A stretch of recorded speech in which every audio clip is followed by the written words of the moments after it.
किसी ने कानून के दायरे में रहकर उसका पुरजोर जवाब नहीं दिया। मजलिस इत्तेहादुल मुस्लिमीन की तरफ से इम्तियाज जलील साहब ने ये ऐलान किया कि अगर फुला तारीख तक इस नापाक शख्स को गिरफ्तार नहीं किया जाएगा तो मैं औरंगाबाद से एक गाड़ियों का काफिला लेकर निकलूंगा और थाना या मुंबई को मैं पहुंचूंगा। मजलिस के मुखालिफिन कांग्रेस और बीजेपी और समाजवादी के कमजोर नाखिस लोग, जिनको हिंदी में क्या बोलते, नपुंसक क्या बोलते हैं?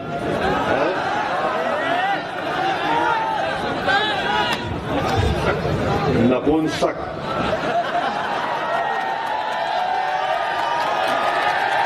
इन लोगों में इतनी हिम्मत नहीं थी और जब इम्तियाज जलील ने ऐलान किया तो सब ये समझ रहे थे कि नहीं ये मीडिया पब्लिसिटी के लिए बोल रहे हैं। फिर बाद में इन कमजोरों ने कहा कि नहीं, पुलिस इनको रोक लेगी, औरंगाबाद में ये प्रेस कॉन्फ्रेंस करेगा। जब दिन आया एहतजाज का तो औरंगाबाद में महाराष्ट्र के मुख्तलिफ मुकामात से हजारों की तादाद में लोग अपनी अपनी गाड़ी लेकर निकले। हर कोई अपनी अपनी इस्तेताअत से निकला। और जब इम्तियाज जलील ने मुझे फोन किया कि असद भाई, औरंगाबाद की पुलिस मेरे घर को आई है और मुझसे कह रही है कि आप इस जुलूस को औरंगाबाद से मत निकालिए। मैंने कहा इम्तियाज, तुम उनकी बात को मान लो। बोले क्या बोल रहे आप? मैंने कहा बात को मान लो। औरंगाबाद शहर में अमित शाह है, आप बोलो कि मैं बंबई नहीं जाता हूं, मैं अमित शाह के पास पूरे लोगों को लेके आ जाता हूं गाड़ी लेके। इत्तेफाक से उस दिन देश के होम मिनिस्टर वहीं पर थे, मिस्टर शाह। लाइक कर दो। तो औरंगाबाद की पुलिस ने कहा कि ठीक है सर, आपको जो करना है आप कर लीजिए। इम्तियाज जलील ने जुलूस लेकर निकले और आपके इस मुकाम तक पहुंचे। जो ये कमजोर लोग समझ रहे थे कि अगर एहतजाज होगा तो दंगा होगा, फुला होगा।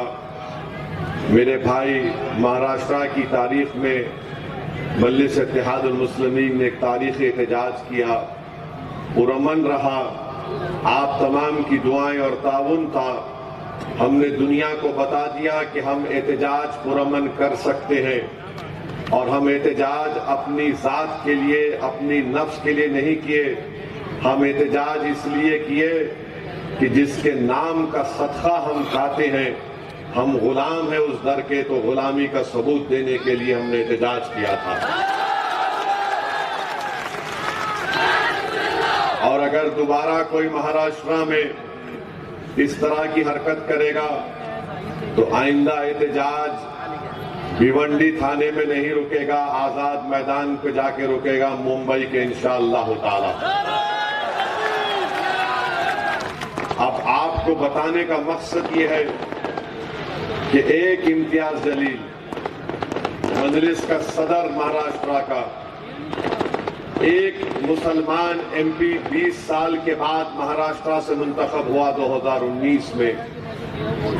तमाम पार्टी ने मिलकर, चाहे वो सेकुलर हो, कम्युनल हो या जो अपने आप को बोलते हैं, वो दो शिवसेना, दो राष्ट्रवादी, एक पुरानी कांग्रेस, ये सब मिलकर तय करे कि लोकसभा की 48 सीटें हैं महाराष्ट्र में, चाहे कोई जीते ना जीते मगर इम्तियाज ना जीते औरंगाबाद से। वो लोग अपनी साजिश में कामयाब हो गए। मेरे भाई, मैं आपसे हाथ जोड़ के अपील करने आया हूं। इम्तियाज तो इलेक्शन हारने के बाद भी आज भी लड़ रहा है, मगर मैं पार्लियामेंट में अकेला हो गया। मेरे भाई, अगर मेरे साथ इम्तियाज जलील और मेरे भाई अख्तरुल ईमान होते, नीतीश कुमार के पास कितने 12 या 13 एमपी हैं, 12 एमपी हैं। 12 एमपीओं के ऊपर मोदी बैसाखियों के वजीर आजम बन चुके हैं। नहीं, हंसने के लिए नहीं कह रहा हूं। अगर मजलिस इत्तेहादुल मुस्लिमीन के 7-8 एमपी जीत जाते तो क्या आप ये उम्मीद कर सकते कि पार्लियामेंट में वक्फ को बर्खास्त करने का बिल लाया जाता? सोचो भिवंडी की आवाम, तकारीर तो बहुत होंगे, मगर आपको एक फिक्र देकर जाना चाहता हूं। अगर मेरे साथ इम्तियाज जलील होते, अख्तरुल ईमान होते, तो वक्फ को बर्बाद करने का, मस्जिदों को छीनने का, दरगाहों को छीनने का बिल नहीं पेश होता। मेरे भाई, हम इस बात पर गौर नहीं करते कि हमारे नुमाइंदों की कितनी बड़ी जरूरत है हमको।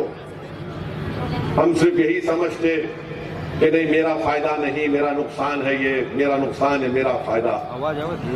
मैं देखता हूं पार्लियामेंट में अकेला हूं, अल्हम्दुलिल्लाह। अपनी जिम्मेदारियों को अल्लाह के फजल करम से मैं निभाता रहूंगा। मगर अगर तादाद भी तो कोई माने रखती, अगर तादाद होती हमारे पास 3, 4, 5 होते, तो ये कानून, ये बिल नहीं लाया जाता।